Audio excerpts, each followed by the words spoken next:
One of the most difficult lessons that the Prophet ﷺ had to learn very early on, and in fact, it was simultaneous to the initiation of that divine communication, was that you are on Allah's time, not on your own.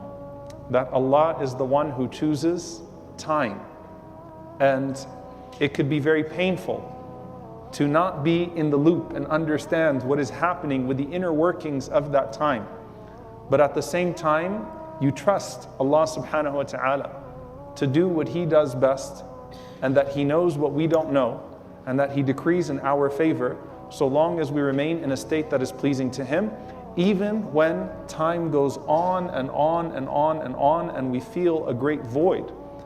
Sometimes that means the onset of a trial early on in our lives when we didn't expect it. Sometimes that means the delay in the alleviation of that trial. In the case of the Prophet ﷺ, looking for clarity, wanting to know what was next.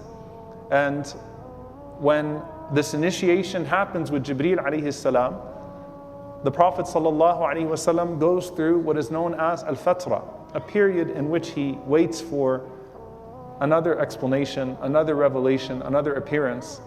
And Allah is the one who decides when to send His angel. And so he waits, sallallahu alaihi wasallam. And he's mocked, sallallahu alaihi wasallam, that you have been abandoned, that your shaitan has forsaken you, they said to him. And Allah says, وَالضُّحَى وَاللَّيْلِ إِذَا سَجَى مَا وَدَّعَكَ رَبُّكَ وَمَا قَلَى. Allah swears by the forenoon that your Lord has not forgotten you, nor has He abandoned you. He does not despise you, that this isn't repulsion. And as time goes on, the Prophet ﷺ develops a connection with Jibreel alayhi salam, and Allah holds Jibreel alayhi salam once again for some time. And the Prophet ﷺ says to him, and we know that this is still within Mecca Quran because Surah Maryam was revealed early on in Mecca. The Prophet ﷺ says to him, مَا يَمْنَعُكَ أَن تَزُورَنَا أَكْثَرَ مِمَّا تَزُورُنَا. What is it, O Jibreel alayhi salam, that stops you from coming down more frequently? And Jibreel alayhi salam, when he comes to him, he says to him, مَا جِئْتَ حَتَّى اشْتَقْتُ إِلَيْكَ. That you came to me after I have missed you. I was longing for you to come down. And Jibreel alayhi salam responds, and Allah Azza wa Jal encapsulates that in a verse, وَمَا نَتَنَزَّلُ إِلَّا بِأَمْرِ رَبِّكَ لَهُ مَا بَيْنَ أَيْدِينَا وَمَا خَلْفَنَا وَمَا بَيْنَ ذَلِكَ. That we're only allowed to come down by the command of our Lord. We come when He says that we come. To Him belongs مَا بَيْنَنَا, what is ahead of us, being the dunya, and what is after, being the akhirah, this present life and the hereafter. وَمَا بَيْنَ ذَلِكَ, and everything in between the two blows, where we will be resurrected on the Day of Judgment. But the end of the verse is what I want to spend some time with today. وَمَا كَانَ رَبُّكَ نَسِيًّا. Your Lord does not forget.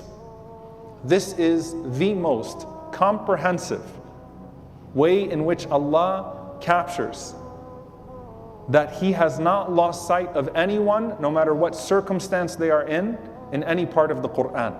You know, if you go through the ayat of the Quran, many times they are specific to very specific situations, very, pointed events that take place with the Prophet ﷺ, or things that may even happen in our lives. So for example, the one who is being wronged, وَلَا تَحْسَبَنَّ اللَّهَ غَافِلًا عَمَّا يَعْمَلُ الظَّالِمُونَ. Don't think Allah is heedless in regards to the oppressor, in regards to the one who commits acts of oppression. It can hurt us to see an oppressor walk free and proud. And Allah is telling you, don't think that they have been forgotten. Because there's this idea of time that, is everyone just going to move on? You know, Bashar al-Assad parades once again amongst other heads of state as if nothing happened. You ask the Syrian in the refugee camp, or the person who's been through all of that, does everyone just move on? Is it just like that? He walks once again amongst the people. You ask the people of Palestine as they become forgotten, and as the news coverage in the United States always tries to silence and marginalize that voice, and you have a young voice of courage, a young sister from Yemen, Fatima, that speaks at her law graduation and uses that as an opportunity to shed light on the forgotten, and they try to silence her. But Allah says, وَلَا تَحْسَبَنَّ اللَّهَ غَافِلًا عَمَّا يَعْمَلُ الظَّالِمُونَ. Don't think that Allah doesn't see what oppressors do. Don't think that He has forgotten. Every oppressor will have their day. إِنَّمَا يُؤَخِّرُهُمْ. Allah is delaying them. لِيَوْمٍ تَشْخَصُ فِيهِ الْأَبْصَارِ. On that day, everyone's head is going to be down. And the person who will have the most to worry about, وَقَدْ خَابَ مَنْ حَمَلَ ظُلْمًا. The one who has oppression that they have to be asked about on the Day of Judgment. They may have even forgotten their oppression because the consequences of this world no longer existed by the time they left it. But Allah has not forgotten. And when they see the proceedings happening on the Day of Judgment, that Allah even takes justice for the animals on the Day of Judgment, the bird that was unjustly treated. The Prophet ﷺ says that anyone who harms a non-Muslim under my protection, I will be his prosecutor on the Day of Judgment. As all of this is unfolding in front of you, you start to remember, وَمَنْ عَادَ لِي وَلِيَّ فَقَدْ أَذَنْتُهُ بِالْحَرْبِ. And if you harm someone that was even beloved to Allah, you have a war on your hands. And it's not over. On the other hand, the one that's been oppressed, Allah subhanahu wa ta'ala says, وَعِزَّتِي, I swear by my glory, لَأَنصُرَنَّكِ وَلَوْ بَعْدَ حِينٍ. I hear you, I will help you. But it's not going to be on your time. There's something else to consider here. Allah knows what He's doing. And in this particular ayah, وَمَا كَانَ رَبُّكَ نَسِيًّا. Your Lord does not forget. There's a saying that's attributed to Imam al-Shafi'i rahimahullah, and it's a saying that passes through the books of wisdom. That ayatun fil Qur'an hiya sahmun fi qalbi al-zalim wa balsamun ala qalbi al-mazlum. There is one verse in the Qur'an that serves the purpose of being an arrow in the heart of the oppressor, while being a source of great tranquility and comfort to the heart of the oppressed. What is it? وَمَا كَانَ رَبُّكَ نَسِيًّا. Your Lord does not forget. Your Lord does not forget your harm. He doesn't forget your pain. He doesn't forget when you were alone. He doesn't forget when no one had your back. Your Lord does not forget you. مَا وَدَّعَكَ رَبُّكَ وَمَا قَلَى. He has not forgotten. It could feel that way, and it's very painful to feel that way, but your Lord does not forget. SubhanAllah, you see this even play out on the Day of Judgment with Nuh alayhi salam. When the prophets stand and their people are there, and Allah subhanahu wa ta'ala says, you as an ummah will bear witness on that day. And Nuh, who was rejected by his people, 950 years, and only has a handful of followers. When Nuh is asked, did he deliver the message? And those that deny from his people will say, no, Allah will call you. You used to recite the Quran, Surah Nuh. You used to recite the ayat about Nuh alayhi salam, and you testify. Allah did not forget. And Allah Azza wa Jal has appointed you to not forget that as well. Imagine Nuh alayhi salam seeing an ummah of billions of people witnessing on his behalf and saying, no, we remember, Inna arsalna Nuhan ila qawmih, that we sent Noah to his people. So you testify on their behalf. And that is also why Imam Ahmad rahimahullah said that sometimes you forget a harm that you did because the person that you harmed is very forgiving. It might be that you did something and someone just took it, and that person had their own relationship with Allah subhanahu wa ta'ala, where they were just trying to internalize that in a way that they would elevate themselves in His sight. And so they swallowed their anger. They moved on. And you thought that because that person was not responding to you as viciously as you were to them, that it's all done with because that person's not mentioning it. Sometimes the person forgives you, but Allah has not forgiven you. Sometimes a person seeks forgiveness from Allah for a transgression they do against someone else, but they don't go back to that person. And that's not appropriate either. You have to go to that person that you wronged and seek forgiveness and try to make things right. Because your forgiveness now involves not just God, it involves the person as well. Sometimes the opposite can hold true, to where a person does their istighfar and they say, you know what, it doesn't seem like this person really cares. They don't remember, they don't bring it up anymore, but you need to go rectify things and make sure that you've been forgiven. Because on the Day of Judgment, you don't want that to come back. وَمَا كَانَ رَبُّكَ نَسِيًّا. Your Lord does not forget. Now your Lord overlooks. Your Lord forgives. Your Lord turns sins into good deeds. Your Lord takes the most hopeless person and grants them the greatest forms of mercy. All of that is true, but He doesn't forget. And that is something that has to resonate with you in a very specific way. You say something carelessly, you do something carelessly, you don't look twice, and you think that this will not confront you once again, it may very well confront you once again. On the other hand, O you who have been wronged, your Lord has not forgotten you. O you who has seen your transgressor, your oppressor walk, your Lord has not forgotten you. O you who seems to be under the crushing power of another creation of Allah, know that the Creator will take them and take you. And you will one day stand in front of your Creator together, and all of that is going to be litigated. Don't forget, your Lord has not forgotten. That doesn't mean it doesn't hurt. That doesn't mean that we don't feel pain. That simply means that we remember that Allah has not forgotten us, even when everybody else has forgotten us. And at the same time, we seek to remember Allah when others have forgotten Him, and we seek to remember those who others have forgotten for the sake of Allah.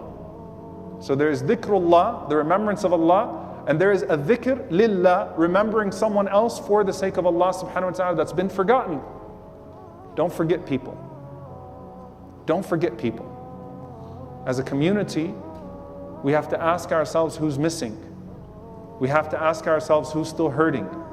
And we don't forget people. We don't forget causes, even when they become deeply unpopular causes. Dear brothers and sisters, I want you to think about a very prominent name that was very prominent in America. His name was H. Rap Brown, Imam Jamil al-Amin, head of the Black Panther Party. There are schools named after this man. This was one of the most prominent faces of the civil rights movement in America. And he's a Muslim, and he's an Imam. And the person that committed the crime that he's jailed for has already confessed for it. And he's been forgotten. And subhanAllah, one little protest, one little demonstration in front of his prison in the middle of nowhere in Arizona, and he had to have a cataract surgery to just restore his eyesight. And just the pressure that was created by 100 or so people to go out there and to remember him, put some pressure on them to do a surgery a year later, and now he can see, walhamdulillah. He was shocked. People remember. People remember. Here in Fort Worth, Dr. Afia Siddiqui.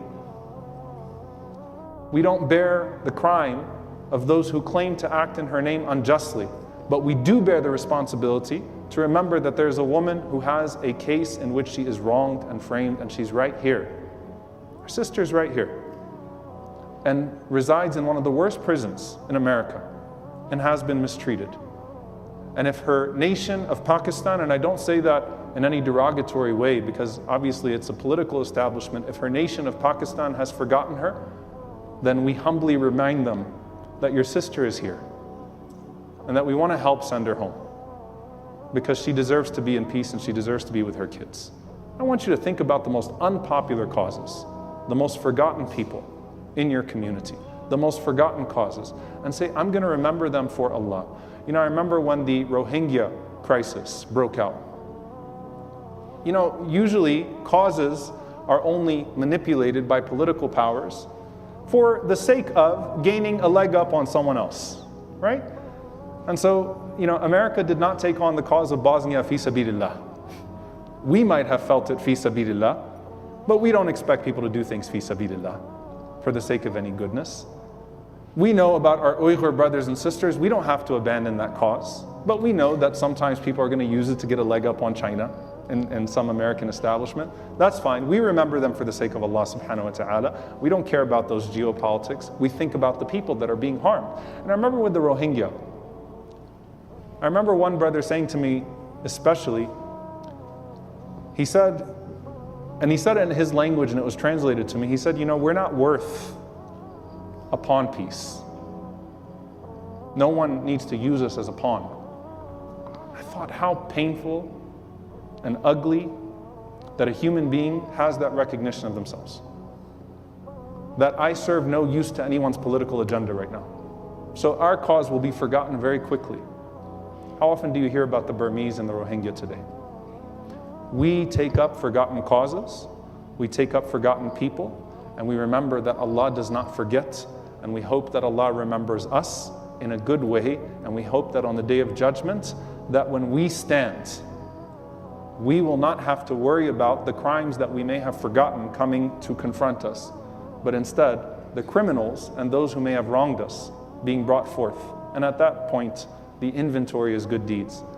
And the Prophet ﷺ said, be the servant of Allah that is wrong, not the one that wrongs. When he told the story of Cain and Abel, Qabil and Habil, be the one that's killed, don't be the one that kills. Because your Lord does not forget. May Allah subhanahu wa ta'ala remember us in a way that is praiseworthy. May Allah subhanahu wa ta'ala allow us to not be amongst those that forget Him or forget those who He has not forgotten. May Allah subhanahu wa ta'ala allow us to take up the causes and the people that often become forgotten. Allahumma ameen. أقول قولي هذا وأستغفر الله لي ولكم ولسائر المسلمين فاستغفروه إنه هو الغفور الرحيم. وأكون للخير العميم مثالا.